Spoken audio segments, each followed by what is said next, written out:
নমস্কার, কেমন আছেন সবাই? আশা করছি যে যেখানেই আছেন ভালো আছেন, সুস্থ আছেন। আমি অনিশার আরও একটি নতুন ব্লগে আপনাদের স্বাগত জানাই। ঘুম থেকে উঠে রীতিমতো বাসি কাজবাজে হাত লাগিয়েছি। উঠানটা ঝাড় দিয়ে নিয়ে চলে এসেছি ঘরে এসে ঘরটা আগেই ঝাড় দিয়ে বের করে নিয়েছিলাম, তারপর ঘরটা মুছে নিচ্ছি। আচ্ছা, কি বলুন তো, আমাদের কি সংসারে যারা গৃহিণীরা আছি তাদের কাজ কি কখনো শেষ হয়? কখনোই কিন্তু শেষ হয় না।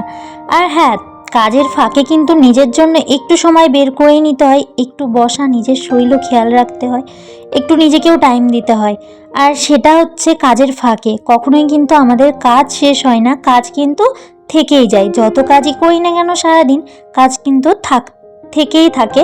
তো কি বলতো, সেরকমই না, আমি ঠিক সময় করে কিভাবে কাজগুলো মেনটেন করি আজকে সেটাই কিন্তু তোমাদেরকে দেখাবো আর তোমাদের সঙ্গে শেয়ার করব। আগে কিন্তু ঘর ঝাড় দিয়ে বাসি উঠানটা ঝাড় দিয়ে নিয়ে ঘর ঝাড় দিয়ে ঘরটা মুছে নিয়েছি। তারপর চলে এসেছি রান্নাঘরে এই যে বাসন ধোয়ার কাজ ছিল, বাসনগুলো বেসিনে ছিল, সেই বাসনগুলো ধুয়ে নিচ্ছি। আর কি বলতো, একটু যদি বুদ্ধি খাটিয়ে সকাল সকাল কাজ বাজ অর্ধেকটা কম করে নেওয়া যায় না, তাহলে কিন্তু আমাদের বেশ সুবিধাই হয়। আমাদের কাজ কখনোই কম থাকে না, বা কাজ নেই এমনটাও কিন্তু হয় না। তার ভেতরও গুছিয়ে সময় বের করে একটু ভালোভাবে কাজ করা উচিত আমাদের। কাজ পরিষ্কার পরিচ্ছন্ন না হলে কিন্তু সেই কাজ করার কিন্তু কোনো মানেই হয় না। এদিকে আমি বেসিনটাও পরিষ্কার করে নিচ্ছি, বাসনটা ধোয়া হয়ে গেছিলো, সেই জন্য এক হাতে বেসিনটা পরিষ্কার করে রাখছি।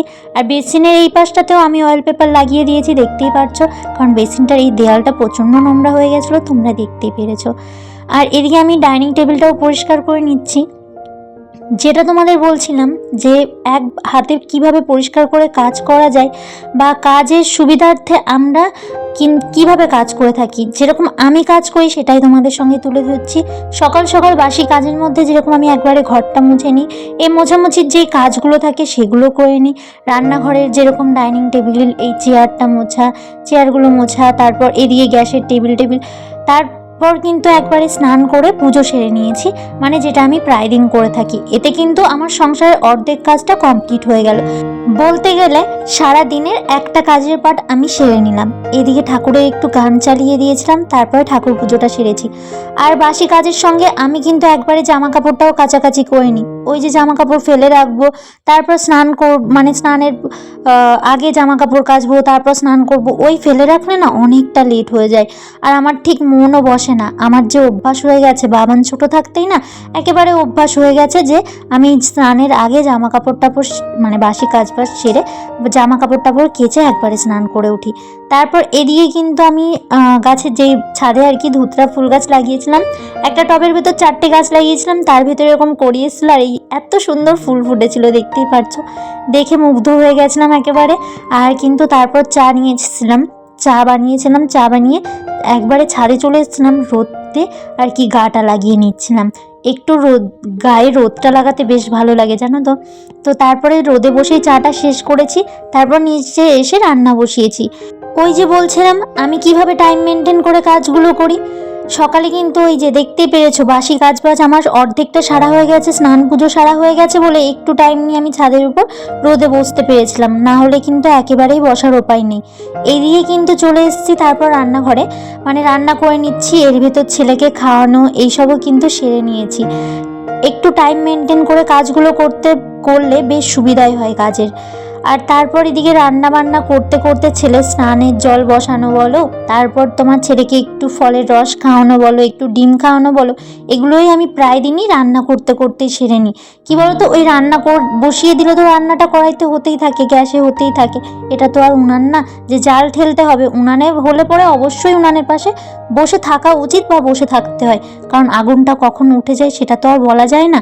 আর এদিকে গ্যাসে বসিয়ে দিলে তার টাইম মতন সে হতেই থাকে, সেই কারণে আমি ওই গ্যাসের রান্নার ফাঁকে ফাঁকে গিয়ে আমি আমার ছেলেকে কিন্তু খাইয়ে আসি বা স্নান করিয়ে আসি।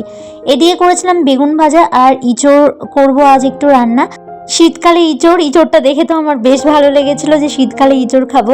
তো যাই হোক, এখানে আমি একটুখানি হলুদ, লবণ আর লঙ্কার গুঁড়ো দিয়ে আমি সিদ্ধ বসিয়ে দিয়েছি আলু আর ইঁচড়ের যে এক্সট্রা আঠাটা থাকবে সেটা আমি বেরিয়ে আসবে। আর এখানে আমি কড়াইতে তেল গরম করে তার ভিতর গোটা গরম মশলা, শুকনো লঙ্কা, তেজপাতা, জিরে ফোড়ন দিয়ে তার ভিতর পেঁয়াজ কুচি দিয়ে দিয়েছি। পেঁয়াজটা একটু ভাজা ভাজা করে নিচ্ছি আমি, নাড়িয়ে চাড়িয়ে হালকা ব্রাউন কালার হয়ে আসলে তার ভিতর আমি একটুখানি লঙ্কার গুঁড়ো অ্যাড করেছি, কাশ্মীরি লঙ্কার গুঁড়োটাই অ্যাড করেছি এখানে। তারপর একটু কষিয়ে নিচ্ছি, কষিয়ে নিয়ে আমি এখানে পরিমাণ মতন একটু জিরের গুঁড়ো, ধনের গুঁড়ো, আর আজ না কোনো বাটা মশলায় রান্না করিনি, মানে পেস্ট করা, এই যে পেস্ট করিনি আর কি মিক্সিতে। আমি যে পেস্ট, যে প্যাকেটগুলো থাকে দোকান থেকে সেটাই নিয়ে এসেছিলাম। পাপাকে বললাম একটা পেস্ট নিয়ে যাই, ও বললো ঠিক আছে নিয়ে যাও। আমি সেই কারণে দোকান থেকে একটা গার্লিক আর জিঞ্জার যে পেস্টটা পাওয়া যায় সেটাই নিয়ে এসেছিলাম। নিয়ে এসে ওটা দিয়ে মশলাটা কষিয়ে নিয়েছি। তারপরে এখানে মটরশুঁটি বেছে নিয়েছিলাম, কিছুটা মটরশুঁটিও কষিয়ে নিয়েছি। তারপর দিয়ে দিয়েছি এখানে আগে থেকে সিদ্ধ করে রাখা ইঁচড় আর আলুটা, সেটা দিয়ে এখানে ভালো করে কষিয়ে নিচ্ছি। যদি একটু চিংড়ি মাছ হতো তাহলে কিন্তু একেবারে জমে যেত, কিন্তু চিংড়ি মাছটা না পাইনি। খুঁজছিলাম, মানে বসেছিলাম বাড়িতে দোকানের সামনে, তখন ভাবছিলাম যদি চিংড়ি মাছ আসে তাহলে নেব, তবে চিংড়ি মাছটা আর আসেনি। তারপর এখানে একটু জল অ্যাড করে, গরম জল অ্যাড করে ঢাকা দিয়ে দিয়েছি। তারপর ঢাকাটা খুলে আমি এখানে একটু ভাজা মশলা দিয়ে দিয়েছি আর কি, ধনে, জিরে আর দুটো শুকনো লঙ্কা আমি আগে থেকে ভেজে নিয়েছিলাম, সেটাই গুঁড়ো করে এখানে দিয়ে দিয়েছি। আর তারপর মানে সবজিটা কষে আসলে আমি এখানে জলটা আর কি শুকিয়ে আসলে আমি এখানে গরম মশলা অ্যাড করেছিলাম। তারপর ছিল জলের বোতল কিছু, সেগুলো জলের বোতলগুলো ভরে নিয়েছি। পাপা তো জলের বোতল খালি একেবারেই দেখতে পায় না, সেই মতন জলের বোতলগুলো ভরে আমি এখানে জলের বোতলগুলো রেখে দিয়েছি। দেন কিন্তু বিকালবেলা চলে গেছিলাম পার্কে, আর পার্কে গিয়ে আমি এই সাইডে বসেছিলাম আর ওরা দোলনা চড়ছিল। তবে আজ আসি, দেখা হবে পরবর্তী নতুন কোনো ভিডিওর সঙ্গে, নতুন কোনো সকালে। ততক্ষণ আপনারা সকলে ভালো থাকবেন, সুস্থ থাকবেন ও সাবধানে থাকবেন।